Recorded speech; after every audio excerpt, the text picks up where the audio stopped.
Alors que nous arrivons doucement à la fin de cette longue année 2020, un sujet très important aujourd'hui, la guérison de nos relations.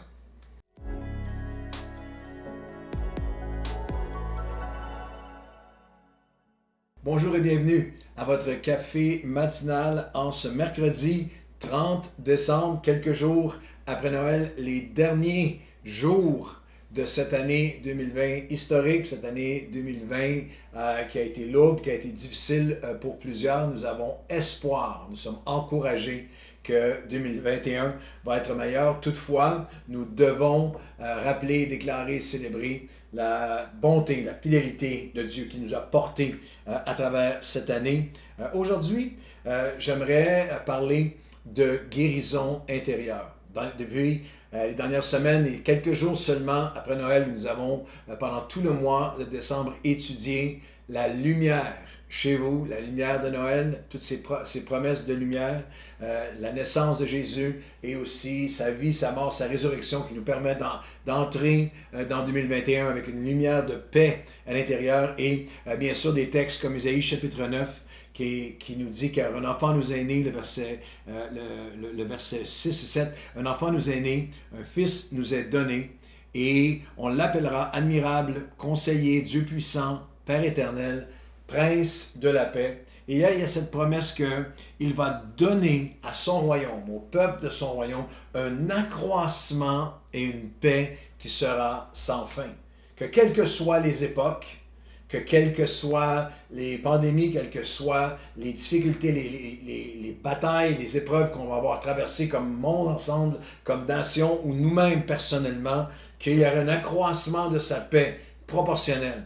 Plus grand. Une paix qui est décrite dans le Nouveau Testament comme une paix qui dépasse ces circonstances, qui transcende même notre compréhension, dépasse toute intelligence, toute connaissance, une paix transcendante. Et cette paix, nous l'avons étudiée ensemble. Si vous avez manqué parfois pendant toute cette saison-là, si effréné, peut-être que vous avez manqué quelques cafés matinaux, vous avez un peu plus de temps maintenant dans les prochaines semaines, quelques congés, des fêtes. Je vais vous encourager à vraiment prendre le temps d'aller voir les derniers cafés matinaux parce que nous avons observé, nous avons développé ensemble, alors qu'il y a 790 versets sur la paix dans la Bible. Nous avons regardé à la paix en 3 sphères d'activité, 3 sphères de promesses et de réalité pour nos vies aujourd'hui, de la paix de Dieu dans nos vies. Cette paix qui est premièrement spirituelle, la paix, et elles sont toutes les 3 en osmose, elles sont codépendantes, elles se nourrissent l'une l'autre dans nos vies. La paix spirituelle qui est la paix avec Dieu, qui est une paix éternelle pour cette terre, et une paix avec Dieu pour l'éternité. Une paix, lorsque je suis en paix avec Dieu, il y a cette paix intérieure, la paix de Dieu, la paix avec moi-même. Et en cette fin d'année, je vais souligner pendant quelques moments cette paix qui est la paix relationnelle. Il y a une paix spirituelle, il y a une paix intérieure et il y a une paix relationnelle. La paix avec le monde qui nous entoure, la paix avec les gens qui nous entourent. Et je sais que c'est sensible. Alors qu'on arrive à la fin de l'année, il y a plusieurs qui arrivent en fin d'année avec des conflits non réglés, avec des blessures qui ont pris place pendant l'année, peut-être des choses de longue date qui se sont sclérosées, qui se sont calcifiées spirituellement, moralement, émotionnellement, au niveau relationnel pendant l'année. Vous arrivez à la fin de l'année et il y a cette lourdeur sur votre cœur en relation avec votre entourage. Besoin d'une guérison dans vos relations. Lorsque toutes ces 3 dimensions-là de paix nous rappellent que lorsque je m'éloigne de Dieu, il y a une diminution de ma paix intérieure. Et lorsqu'il y a un éloignement de Dieu, diminution de ma paix avec moi-même, c'est alors qu'il y a aussi une diminution d'une paix relationnelle, d'une paix avec les gens autour de moi. Le fruit d'une relation avec Dieu, selon la parole, selon Galates, le fruit de l'Esprit de Dieu en nous amène cette paix relationnelle, cette paix avec les autres, de nos relations. La paix, le fruit de l'esprit qui est paix, qui est maîtrise de soi, qui est patience, qui est pardon, qui est douceur, qui est bonté.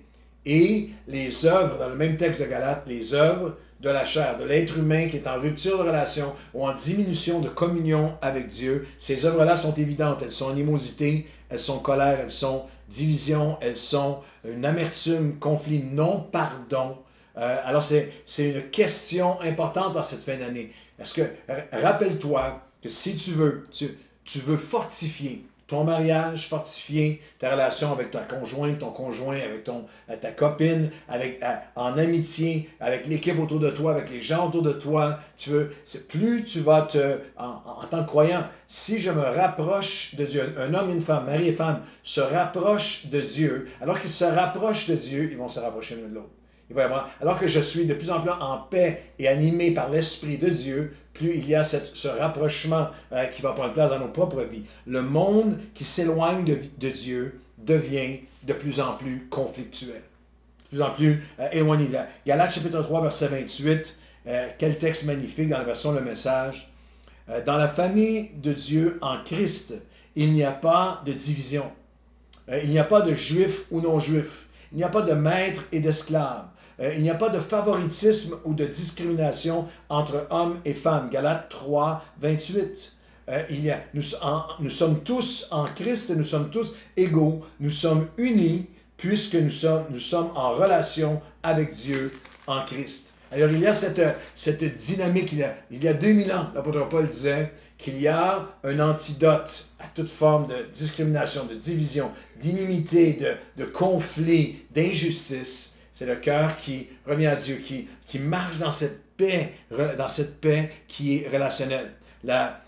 C'est intéressant que la presse, je regardais, lisais la presse plus le 24, la veille de Noël, avait une manchette qui m'a surpris. C'est rare dans les journaux québécois. Il y avait cette manchette, une vie spirituelle de qualité aide à aller mieux. Et je vous lis le premier paragraphe. Plus la qualité de notre vie spirituelle est bonne, c'est la presse, c'est pas le journal chrétien de l'Église Nouvelle Vie. Plus la qualité de notre vie spirituelle est bonne, meilleur est notre état de santé mentale en pandémie. Voilà ce que révèle un sondage mené auprès de 2754 étudiants et employés du réseau de l'Université du Québec au printemps 2020. Le spirituel vient améliorer notre bien-être de manière très marquée, indique Christiane Bergeron-Leclerc, professeure à l'unité d'enseignement en travail social de l'Université du Québec à Chicoutimi et co-directrice de l'étude Impact COVID-19, explication en 7 points. Et vous pouvez aller la trouver en ligne. Il y a 7 explications, 7 raisons selon cette étude, pourquoi ce que la Bible enseigne depuis toujours, qu'une vie spirituelle de qualité va nous aider à aller mieux. Et plusieurs des points étaient reliés au relationnel. Qu'une vie, des études séculières, universitaires, académiques, qui viennent nous rappeler qu'il y a une guérison. Il y a une guérison de nos relations. Il y a un apaisement de nos relations. Il y a une harmonie accentuée de nos relations alors que nous nous rapprochons de Dieu, que nous développons cette dynamique spirituelle. Je vais terminer avec un texte magnifique dans Éphésiens chapitre 2, encore une fois la version Le Message, qui nous dit, les versets 14 à 17, « Car il est notre paix. Il a renversé tous les murs de séparation et de division en établissant en nous sa paix. Il est venu, par le Christ bien sûr, il est venu annoncer la paix à ceux qui sont loin et à ceux qui sont tout près, afin qu'il n'y ait plus d'étrangers. Avec Christ, il n'y a plus de gens du dehors. Mais avec Dieu, nous sommes maintenant tous, vous êtes maintenant le peuple de la maison de Dieu, le peuple de la famille de Dieu. Quel texte magnifique. Guérison de nos relations alors que nous laissons cette fin d'année. Je veux vous défier en cette fin d'année à vous approprier cette paix, à faire un pas vers cette guérison dans vos relations. Le texte qu'on vient de lire dans Éphésiens 2, 14 à 17, la guérison de nos relations est pour tous, vous tous qui étiez éloignés. Chacun d'entre nous en avons besoin. Il y a une relation quelque part, il y a une blessure, il y a une trahison, il y a une négligence, il y a une déception pendant cette année 2020 que tu as besoin de remettre à Dieu. La guérison, nous en avons tous besoin. La guérison est nôtre si nous le laissons renverser les murs de séparation. Ça peut être entre parents et enfants, ça peut être en tant que parents adultes avec des enfants qui sont maintenant devenus adultes, où il y a eu un distancement. Les adultes avec vos parents, frères et sœurs, avec l'Église, avec un ami qui vous a déçu ou blessé, ou vous vous êtes senti négligé ou abandonné pendant l'année 2020. Cette guérison, nous en avons tous besoin. Elle est pour ceux qui sont, pour ceux qui vont laisser tomber, pour ceux qui vont laisser Dieu abattre les murs. Il abat maintenant les murs de séparation entre nous. Vous savez, avec Dieu, l'année de la pandémie peut se terminer pour vous en étant l'année du pardon. L'année d'un apaisement, d'un relâchement. Pour ceux qui sont loin, ça veut dire pour ceux d'entre vous, par dizaines de milliers, qui sont suivis à quelque part pendant l'année, un café matinal ou une réunion de nouvelle vie, vous n'étiez pas de nouvelle vie, vous n'alliez pas à l'église, vous n'aviez pas cette expérience de vie, mais vous vous sentez comme loin, mais vous vous rapprochez. Même si vous êtes encore loin de toute une compréhension de tout ce que Dieu a pour vous, ce message de paix, de la guérison de vos relations est vôtre, peut être vôtre. Pour ceux qui sont loin, est-ce que je peux dire un mot aux chrétiens qui sont plus matures, pour ceux qui sont proches? Il n'y a rien de plus défigurant qui défigure le royaume de Dieu, comme le portrait, le triste spectacle, le sordide spectacle de chrétiens de longue date, pleins d'amertume, qui sont prêts. Paul, il y a 2000 ans, disait, c'est pour ceux qui sont loin et c'est pour ceux qui sont proches. Il n'y a plus maintenant de gens du dehors, non, il n'y a plus de discrimination, il n'y a plus notre groupe versus leur groupe. Eux sont du dehors de notre groupe, de notre mouvement, de notre affaire. Non, il n'y a plus les gens du dehors et les gens. Nous sommes tous maintenant cette paix, cette guérison de toute division, préjugés, discrimination sociale, ethnique, raciale, religieuse, dénominationnelle, doit devenir la marque ultime, le sceau d'authenticité, l'aimant irrésistible de la famille de Dieu. Nous ne sommes plus des gens du dehors. Nous sommes maintenant plus que des citoyens. Nous sommes plus que des citoyens du royaume de Dieu. Nous sommes des ambassadeurs de sa paix. Nous portons son message de paix. Alors permettez-moi, je sais qu'il y a des choses qui sont tellement réelles, tellement lourdes, qui sont hors de notre capacité humaine. Mais aujourd'hui, je veux prier avec vous dans ces derniers jours de l'année 2020. Seigneur, nous entendons ton message. Nous entendons ta voix. Et aujourd'hui, nous nous remettons à toi. Je te prie pour chaque personne au son de ma voix. Nous voulons être en paix. Nous voulons être guéris dans nos relations. Alors nous pardonnons, nous relâchons. Seigneur, nous entendons ta voix qui nous dit, relâche-le, relâche-les, et c'est toi qui seras libre. Alors aujourd'hui, en obéissance avec ta parole, nous nous rapprochons de toi. Nous te demandons que ton royaume de paix puisse s'accroître en nous.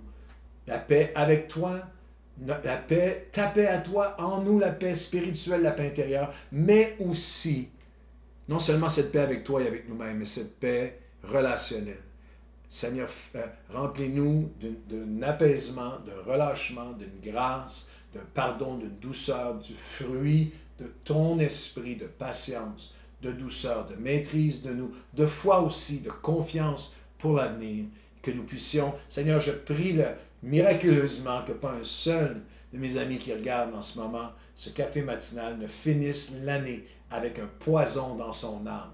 Aujourd'hui, Seigneur Dieu, ceux qui étaient loin et ceux qui sont tout proches, nous avons tous également besoin que tu viennes répandre ton esprit en nous. Nous nous offrons à toi, nous déclarons par la foi, nous finissons l'année comme le peuple de ta maison, comme des membres de la famille de Dieu. Les murs tombent et tu nous permets de terminer cette année dans le pardon et dans la paix, avec toi, en nous et avec les personnes autour de nous, en ton nom précieux. Amen et amen. Je vous souhaite une bonne fin d'année dans la paix et le pardon de Dieu.